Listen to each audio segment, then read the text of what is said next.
सुबह सुबह जब हम उठते हैं तो अचानक से एकदम हेडेक स्टार्ट हो जाता है जी एकदम बहुत अचानक से हिट करता है। इस क्या वजह है इस जी। माइग्रेन को हम लोग आइडेंटिफाई कैसे करेंगे? माइग्रेन को हम अर्धकपारी कहते हैं। आज बाईं तरफ है, किसी दिन दाईं तरफ हो जाएगा, किसी दिन पूरे सर में होगा। तो पहला कैरेक्टरिस्टिक होता है हेमिक्रेनिया। माइग्रेन पेशेंट को सर दर्द तुरंत स्टार्ट हो जाता है, जी। धूप में निकलते हैं तो स्टार्ट हो जाता है। स्ट्रेस हो गया, नींद का पूरा ना होना।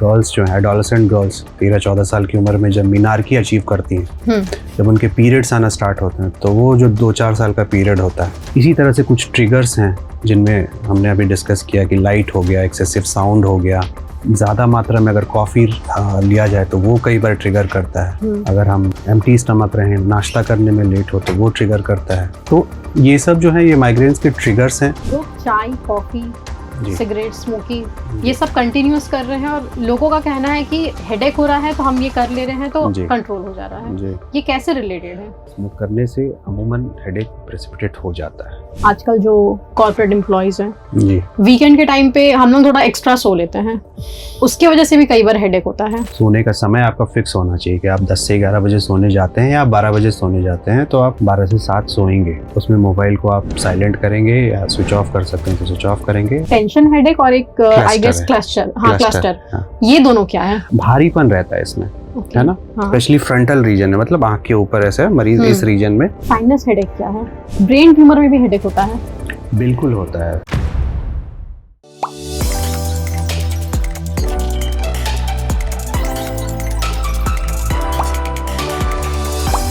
Healthy Life Show presented by Paras HSC Hospital. Imagine कीजिए आप ऑफिस में काम कर रहे हो और अचानक सर में इतना तेज दर्द स्टार्ट होता है कि स्क्रीन देखना मुश्किल हो जाता है। आप पेन किलर लेते हो, दर्द थोड़ी देर के लिए चला जाता है, फिर अगले दिन वापस आ जाता है।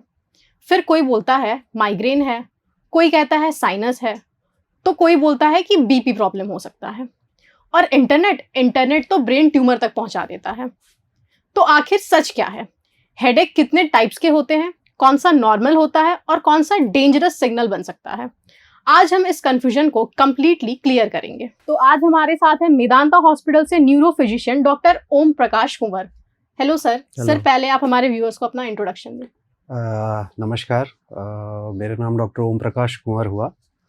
मैं कंसल्टेंट न्यूरो फिजिशियन हूँ मेदांता रांची हॉस्पिटल से। ओके, तो सर हमारा पहला सवाल है कि हेडेक कितने टाइप्स के होते हैं?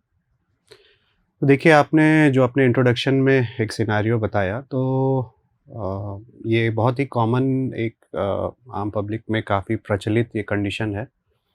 और हेडेक्स अगर हम मेडिकल टर्मिनोलॉजी में देखने जाएं तो हम हेडेक्स को 2 प्रकार से क्लासिफाई करते हैं। पहला जिनको हम प्राइमरी हेडेक कहते हैं और दूसरा जो ग्रुप कहलाता है वो सेकेंडरी हेडेक कहलाता है। अब ये प्राइमरी और सेकेंडरी टर्मिनोलॉजीज जो हम डिसाइड करते हैं, एक सिंपल सा लॉजिक ये हम रखते हैं कि जिन हेडेक्स का एज सच इवैल्यूएशन के बाद, मतलब सीटी स्कैन या एमआरआई या और जो भी लॉजिकल इवैल्यूएशन लगे, वो करने के बाद कोई कारण ना मिले तो उनको हम प्राइमरी हेडेक्स कहते हैं। और जिन हेडेक्स को इवैल्यूएट करने के बाद कोई कॉज मिले, कोई स्ट्रक्चरल कॉज मिले या कोई नया इंसिडेंट इस तरह का हो जिसको हम एक्सप्लेन कर पाएँ कि इस वजह से ये हेडेक्स हो रहे हैं, तो उन हेडेक्स को हम सेकेंडरी हेडेक कहते हैं। अब प्राइमरी हेडेक जो है, चूँकि हमारे हेडेक पेशेंट्स का आप रेशियो देखेंगे तो उसमें मेजर चंक जो है वो प्राइमरी हेडेक्स का होता है। करीब 70 से 80% पेशेंट जो होते हैं, 100 मरीज़ अगर हम हेडेक क्लिनिक में बैठें तो 100 मरीज़ अगर आते हैं उसमें से 70 से 80% पेशेंट जो हैं वो प्राइमरी हेडेक के होते हैं। 20 से 30% पेशेंट जो होते हैं उनमें कोई कॉज हम असरटेन कर पाते हैं कि इस कारण से ये हेडेक हो रहा। तो बेसिकली मुख्यतः हम हेडेक्स को 2 प्रकार से क्लासिफाई करते हैं। तो सर हम ये जानेंगे कैसे कि नॉर्मल हेडेक कौन सा है और एकदम सीरियस सिग्नल कौन दे रहा है? देखिए, नॉर्मल हेडेक से जहाँ तक मैं समझ पा रहा हूँ आपका तात्पर्य है कि जो आमतौर पे डे टू डे स्ट्रेस की वजह से जो हेडेक होता है। तो हेडेक्स किसी भी मेडिकल बीमारी को हम जब इवैल्यूएट करना शुरू करते हैं, मरीज से बात करना शुरू करते हैं, तो हम हमेशा जो अमूमन जो सवाल पूछते हैं, कब हो रहा है, कितनी देर के लिए हो रहा है, कितने बार हो रहा है, क्या पैटर्न है, बढ़ रहा है, घट रहा है, इन सारे चीज़ों को अगर हम ध्यान लें तो जो हेडेक्स मतलब कह लीजिए कि कम मात्रा में, माने कि 10 दिन, 15 दिन, 1 महीना, 2 महीना इस ढंग से कभी कदाल हो, उनकी इंटेंसिटी बहुत सीवियर ना हो, इतना मतलब कि मरीज़ को इतना परेशान ना करे कि वो अपनी एक्टिविटी करने में उसको किसी प्रकार से दिक्कत हो रही हो, और एक पैटर्न मने ना बन जाए, है ना। मरीज़ ये रिकॉग्नाइज कर पा रहा है कि ये डेली ऐसा हो रहा है या इन चीज़ों से करने से हो रही है, ऐसा कोई पैटर्न ना बना हो। तो ये सब हम आमतौर पे स्ट्रेस हेडेक्स, जो कि एक लंबे समय तक हम कंप्यूटर पे काम करते हैं या गलत पोस्चर में बैठते हैं, कई बार मस्कुलर पेन हो जाता है, कई बार सर्वाइकल का भी पेन हो जाता है। तो इस तरह से जो मैकेनिकल या स्ट्रेस रिलेटेड या आई स्ट्रेन की वजह से, इन कारणों से जो हेडेक होते हैं उनको हम कह सकते हैं कि नॉर्मल हेडेक है। तो इन्हीं के विपरीत हम कर दें तो जो हेडेक्स की एक पैटर्न है, एक फ्रीक्वेंसी है, एक इंटेंसिटी है, वो मरीज़ को बॉदर कर रहे हैं, मरीज़ उनको एक मतलब पॉइंट आउट कर पा रहे हैं, तो इन हेडेक्स को हम हमेशा ही माने लाइटली नहीं लेते हैं। इन हेडेक्स को हम हमेशा ही एडवाइस करते हैं कि एक बार अपने डॉक्टर से मिल करके, चाहे वो न्यूरोफिजिशियन हो, अगर न्यूरोफिजिशियन अवेलेबल ना हो आपके पास तो जनरल फिजिशियन के पास भी जा करके एटलीस्ट बात करें। खुद से ना ये मान लें कि ये तो एक नॉर्मल मेरा हेडेक है, होते रहता है, सो दैट कि हम आगे उसको डिसाइड कर पाएँ।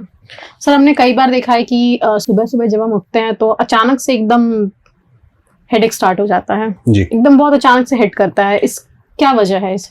देखिए, जैसे जो सुबह का अर्ली मॉर्निंग हेडेक है, अगर आप कहें तो माने कि प्राइमरी हेडेक्स, कई बार सेकेंडरी हेडेक्स, कई बार स्ट्रेस रिलेटेड हेडेक्स भी मॉर्निंग में प्रेजेंट कर सकते हैं। अगर आपको अच्छी नींद ना हुई हो, है ना, अच्छे पोस्चर में आप ना सोए हो, है ना, तो वो चीज़ें जो आपने पूछा कि आम हेडेक्स, तो वो आम हेडेक्स भी मॉर्निंग में प्रेजेंट करते हैं।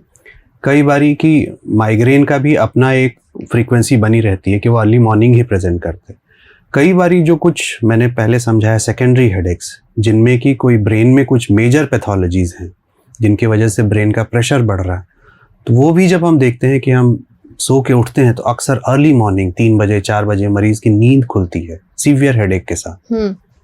तो वो तो एक फिजिशियन से बात करके ही वो डिसाइड हम कर पाएंगे कि ये सीरियस हेडेक्स हैं या फिर नॉर्मल स्ट्रेस रिलेटेड। जी सर, आपने जैसे बताया कि माइग्रेन को हम लोग आइडेंटिफाई कैसे करेंगे? देखिए, तो माइग्रेन जो है ये प्राइमरी हेडेक्स का one of the most common headaches है। प्राइमरी हेडेक हम लोग 3-4 पढ़ते हैं, जिसमें कि माइग्रेन हो गया, सेकंड होता है टेंशन हेडेक, तीसरा कहलाता है क्लस्टर हेडेक्स। तो जैसा मैंने समझाया कि इन हेडेक्स में पर से ब्रेन में आप कोई स्ट्रक्चरल या वैसे कोई पैथोलॉजीज नहीं एक्सप्लेन कर पाते हैं। माने फिजियोलॉजी के बेसिस पे तो हम फिर भी एक्सप्लेन करने की कोशिश करते हैं, हार्मोन्स हैं, माने वैस्कुलर सिस्टम का कंस्ट्रिक्शन है, वो डॉक्टर्स बेटर एक्सप्लेन करते हैं, हम लोग आपस में पढ़ते हैं और आपस में समझते हैं और समझाते हैं। आम पब्लिक को हम ये कहना चाहेंगे कि जिनके ब्रेन में एमआरआई में या कुछ इस तरह की इवैल्यूएशन में कोई और आँख में या किसी तरह के कोई और कॉज नहीं मिल रहे, तो वो प्राइमरी हेडेक हमने कहा। अब प्राइमरी में सबसे पहला है माइग्रेन। तो माइग्रेन को हम आम भाषा में, जो हम लोग अपने नॉर्थ इंडिया में हिंदी में हम लोग अर्धकपारी कहते हैं। अमूमन आज से 2 जनरेशन पहले अक्सर सुनने में आता था कि इनको अर्धकपारी है। तो वो हेडेक जो है उसके क्लासिक फीचर्स है कि इट इज़ अ हेमिक्रेनियल हेडेक। आज बाईं तरफ है, 2-4 दिन बाईं तरफ रहेगा, किसी दिन दाईं तरफ हो जाएगा, किसी दिन पूरे स्तर में होगा। तो पहला कैरेक्टरिस्टिक होता है हेमिक्रेनियल। दूसरा कैरेक्टरिस्टिक होता है थ्रॉबिंग पेन। मरीज हमको बोलते हैं कि टीस करता है ना, हम पूछते भी हैं मरीजों से कि भारीपन रहता है कि टीस करता है। तो पेशेंट बताते हैं कि सर जब होता है तो टीस करता है ना। एंड देन उसके बाद से कुछ एसोसिएटेड जो हम माइग्रेनस फीचर्स कहते हैं, जैसे नॉजिया हो गया, वॉमिटिंग हो गया, वाटरिंग ऑफ आईज हो गया, ये सब माइग्रेनस फीचर्स कहलाता है। ये सब अगर हेडेक्स में है, फिर मरीज को हम ये बोलते हैं, हमेशा पूछते हैं कि कुछ प्रेसिपिटेटिंग फैक्टर्स प्रेसिपिटेट करते हैं, जैसे कि लाउड नॉइज़ है ना, मरीज़ अक्सर बोलते हैं कि सर 10-5 लोग आसपास में बात करते रहते हैं ना तो एकदम अच्छा नहीं लगता, हेडेक शुरू हो जाता है।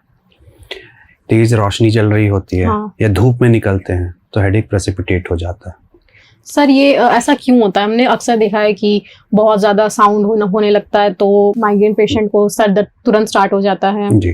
धूप में निकलते हैं तो स्टार्ट हो जाता है। अब देखिए जैसा मैं अभी डिस्कस कर रहा था कि माइग्रेन की जब आप पैथोफिजियोलॉजी समझने की कोशिश करेंगे तो मल्टीपल लेवल्स पे, माने मेन तो हम एक एक्सप्लेन करने की कोशिश करते हैं कि ट्राइजेमाइनो वैस्कुलर सिस्टम है ना, इस पूरे हेड एंड नेक में, ब्रेन में जो नर्व्स हैं और जो ब्लड सप्लाई करने वाले वेसल्स हैं, पैथोलॉजी इन्हीं लेवल्स पे स्टार्ट होती है, इन्हीं लेवल पे इंटरप्ले होती है। उसमें कुछ हार्मोन्स, कुछ और एडेड चीज़ें जैसे कि स्ट्रेस हो गया, नींद का पूरा ना होना, इसी तरह से कुछ ट्रिगर्स हैं जिनमें हमने अभी डिस्कस किया कि लाइट हो गया, एक्सेसिव साउंड हो गया, है ना, ज़्यादा मात्रा में अगर कॉफ़ी लिया जाए तो वो कई बार ट्रिगर करता है, अगर हम एम्प्टी स्टमक रहें, नाश्ता करने में लेट हो तो वो ट्रिगर करता है।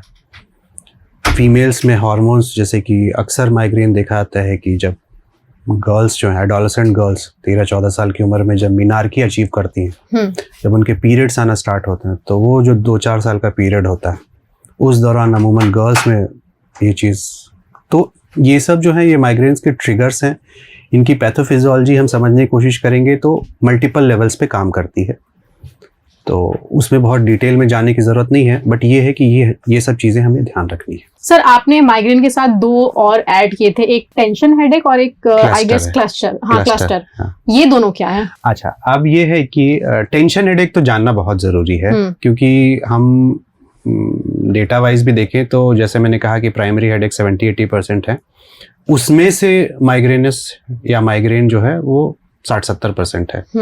20% जो करीब आउट ऑफ प्राइमरी हेडेक है वो टेंशन हेडेक है। मतलब हेडेक के पॉपुलेशन में से आप 100 में से 15-20 मरीज आपको मिल जाएंगे जो टेंशन हेडेक के रहते हैं।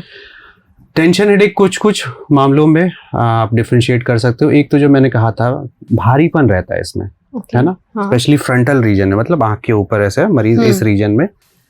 दूसरा चीज़ कि पेशेंट सो के जब उठते हैं, रात में अच्छी नींद अगर हुई होती है तो जनरली वो बोलते हैं कि सर सुबह उठते हैं तो फ्रेश रहते हैं, जैसे जैसे दिन बीतता है काम में लग जाते हैं तो शाम होते होते ये पूरा एरिया एकदम पकड़ लेता है।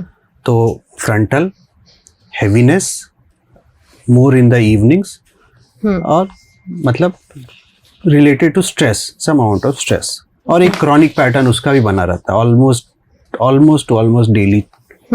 तो ये हम डिसाइड करते हैं कि टेंशन हेडेक हो सकता है।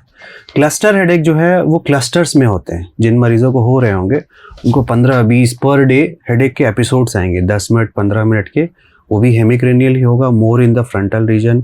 आँख में एक्सेसिव लेक्रामेशन, नाक में एक्सेसिव वाटरिंग, और 10 मिनट 15 मिनट के एपिसोड्स होंगे, और दिन भर में 10 एपिसोड 15 एपिसोड इस तरह के। तो क्लस्टर हो गया, फ्रंटल रीजन में हो गया, वाटरिंग, सिक्रीशन, तो ये हम, बट क्लस्टर हेडेक जो है आउट ऑफ टोटल पेशेंट्स बहुत कम मात्रा में मिलते हैं, वो माने मुश्किल से 5 मरीज मिल पाएंगे।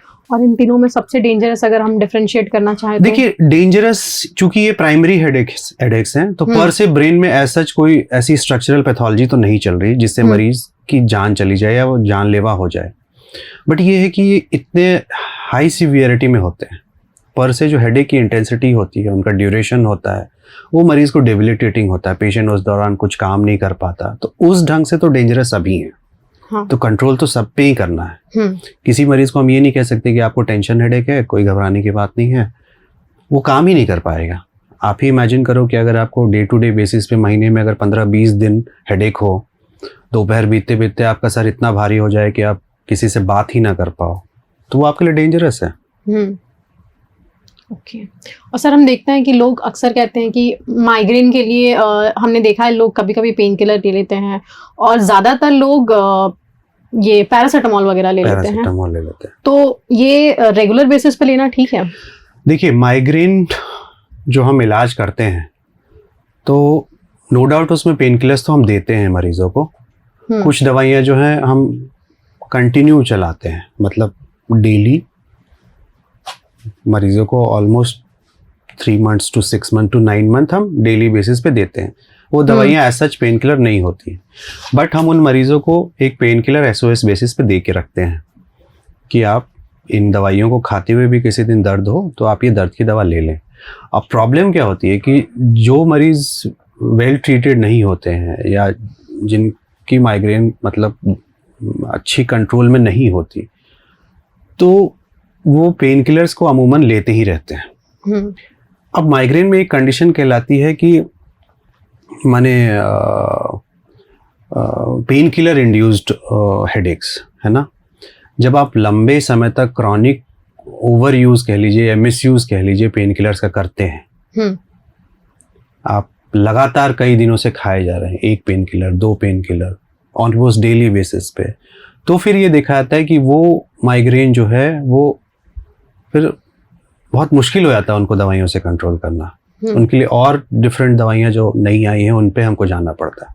तो वो एक एंटिटी डिस्क्राइब्ड है, पेन किलर इंड्यूस्ड हेडेक्स, है ना, या फिर कह लीजिए कि पुअरली कंट्रोल्ड माइग्रेन। तो वो एक एंटिटी है।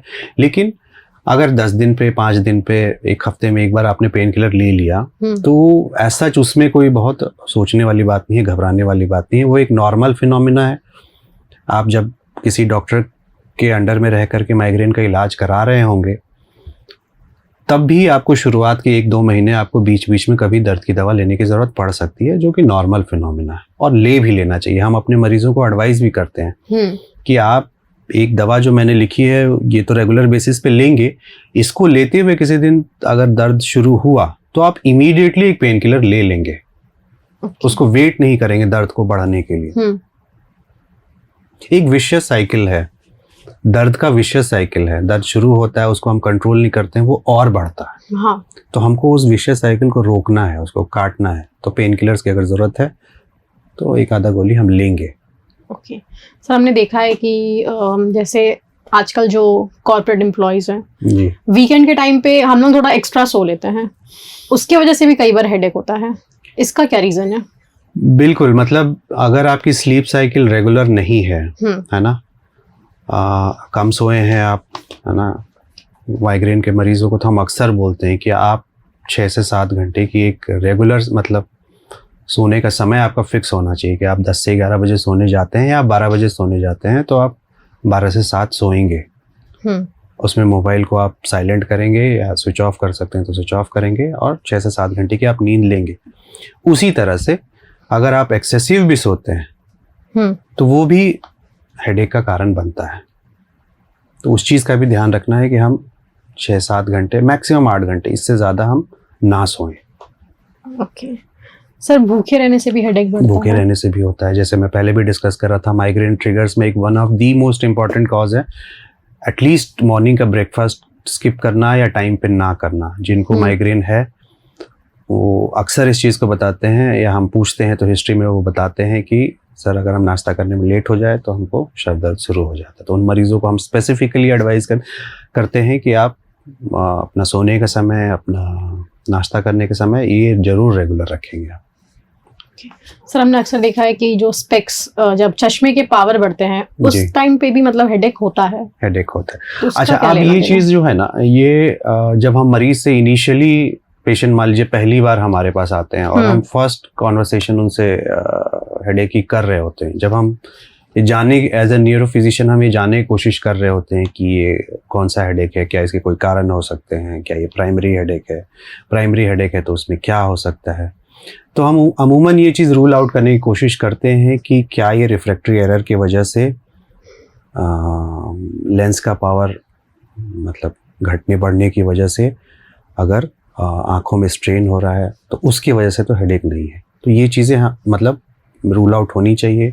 अगर हमें हल्का भी डाउट होता है कि मरीज़ को इस तरह का रिफ्रैक्टिव एरर होगा तो हम एक बार ऑफ्थैल ओपिनियन ले करके उनका पावर का मतलब चेक करा के अगर ज़रूरत हो तो चश्मा हम दिलवा देते हैं। तो ये चीज़ करनी भी ज़रूरी होती है।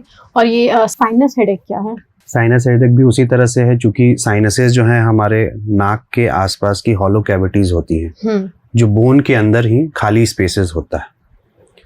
तो चूँकि वो सारे साइनसेस जो हैं हमारे नाक से जुड़े होते हैं, ये मैक्सिलरी साइनस है ना, ऊपर के भी और इधर साइड वाले इथमोइडल भी। ओके। तो उन सब का कनेक्शन नाक से होता है। तो उनमें अक्सर देखा जाता है कि कुछ लोगों में टेंडेंसी होती है कि रिपीटेड URTI होकर के उनके साइनस ट्रैक्स में इन्फेक्शन मतलब स्प्रेड करने की, तो वो साइनोसाइटिस उनमें अक्सर कॉमन रहती है। तो उनमें frequent episodes of upper respiratory tract infections and उसके साथ में एसोसिएटेड फ्रंटल हेडेक, इस रीजन में हेडेक, जो कि सर झुका के काम करने पे, ऐसा डेस्क जॉब करने पे वो हेडेक इस रीजन में हैवीनेस बढ़ जाती है। तो उनका भी एक हम एक्सरे करा करके फेस का उस चीज़ को रूल आउट करने की कोशिश करते हैं कि साइनोसाइटिस का हेडेक तो नहीं है। सर ब्रेन ट्यूमर में भी हेडेक होता है? बिल्कुल होता है। कैसे पहचानेंगे कि ब्रेन ट्यूमर का अब हेडेक फिर है? मैं वापस पहले सवाल पे जाऊंगा कि ये वो सब कारण है जिनको हम कहेंगे सेकेंडरी हेडेक्स। हाँ। तो एक आदमी है जो कि कभी जिसको हेडेक नहीं होता था, अभी 10-15 दिन से हेडेक शुरू हुआ, तो इसको हमेशा इवैल्यूएट करना है। इसी तरह से कॉफिंग पे, खांसने पे हेडेक बढ़ रहा है, या मरीज़ कह रहा है कि सर हेडेक ऐसा रह रहा है कि डेली 3 बजे 4 बजे ना नींद खुल जाती है सर दर्द से। तो ये सब बहुत मतलब रेड फ्लैग साइंस है, इनको हम लाइटली नहीं ले सकते, और इनको ज़रूर एटलीस्ट एक CT स्कैन करा के हमें ज़रूर रूल आउट करना चाहिए कि कोई कारण छूट तो नहीं रहा। हमने ये भी देखा है आजकल, खास करके अभी के जनरेशन में लोग चाय, कॉफ़ी, सिगरेट, स्मोकिंग ये सब कंटिन्यूअस कर रहे हैं, और लोगों का कहना है कि हेडेक हो रहा है तो हम ये कर ले रहे हैं तो कंट्रोल हो जा रहा है। ये कैसे रिलेटेड है? अब देखिए, जो कॉफ़ी है वो दोनों तरह से ही, माने उसके it's a dual edged sword. मतलब कम मात्रा में, कम फ्रीक्वेंसी में हेडेक होने पे कॉफ़ी पी लिया जाए तो अमूमन ये भी देखा जाता है कि हेडेक कंट्रोल रहता है। बट अगर एक ज़्यादा मात्रा में, मल्टीपल माने फ्रीक्वेंसी में कॉफ़ी पिया जाए तो वो हेडेक प्रेसिपिटेट भी करता है। तो अमूमन तो जिनको माइग्रेन है उनको हम मरीज़ को खुद ही बोलते हैं कि आप एक डायरी मेंटेन करो हेडेक की, उसमें नोट करने की कोशिश करो कि क्या करने से आपको तकलीफ़ होता है। तो मरीज़ कई बार आके बताते हैं कि कॉफ़ी पीने से हमको दिक्कत होता है, और कई मरीज़ ऐसा भी कहते हैं कि सर एक कप पी लेते हैं तो आराम हो जाता है। तो उसका बेसिक सिंपल फंडा यही है कि अगर आप multiple repeated more number of माने मोर फ्रीक्वेंसीज में पीते हैं तो इट्स सीन की हेडेक उससे प्रेसिपिटेट। इसी तरह से स्मोकिंग भी है, स्मोक करने से अमूमन हेडेक प्रेसिपिटेट हो जाता है। Sir, so this is our final question कि हेडेक से बचने के 5 सिंपल लाइफस्टाइल चेंजेस क्या है आज की जनरेशन के लिए? अमूमन स्ट्रेस हो गया, स्क्रीन टाइम ज़्यादा होना, नींद का पूरा ना होना, या मैकेनिकल मतलब गर्दन खिंच गया है, कहीं स्पैज्म हो गया है, या आँख में अगर कोई रिफ्रैक्टिव एरर है, कोई अगर साइनस है, तो इन चीज़ों को जैसा हमने सब डिस्कस किया, तो इन चीज़ों को तो एक बार हम लोग सोच ही लें कि कहीं ये तो नहीं है, कहीं वो तो नहीं है। तो इन चीज़ों का ही मेरे हिसाब से अगर ध्यान रखा जाएगा, स्क्रीन टाइम का हम एक मन में एक क्लॉक चलाएंगे कि मैं 1-1.5 घंटा बैठा था, 5 मिनट 10 मिनट हम जाके थोड़ा नेचुरल सनलाइट में घूम करके थोड़ा आँखों को मतलब रिलैक्स करके हम आए। दिक्कत हो रही है एक बार आँख चेक करा लें, अगर लगता है कि साइनस की प्रॉब्लम हो सकती है तो वो एक बार दिखवा लें। अच्छा नींद लें, हम अपने आप को अच्छा हाइड्रेट करें, है ना। ब्रेकफास्ट टाइम पे करें। अगर सनलाइट में प्रॉब्लम है, जाते समय हम सनग्लासेस का इस्तेमाल करें, तो प्रॉब्लली ठीक रहना चाहिए। Okay, thank you so much sir. तो ये थे हमारे काफ़ी बेसिक से सवाल। हेडेक कितने टाइप के होते हैं, कैसे होते हैं, कौन से प्राइमरी, कौन से सेकेंडरी। इससे रिलेटेड आपके भी कुछ सवाल है तो नीचे कमेंट में ज़रूर बताएं। हम पूरी कोशिश करेंगे आपके सारे सवालों के जवाब डॉक्टर से कंसल्ट करके आप तक पहुंचाने की। तो देखते रहिए Prabhat Khabar healthy life show. मेरा नाम है खुशहाली। प्रभातखबर.com, विश्वास वही, रफ्तार नहीं।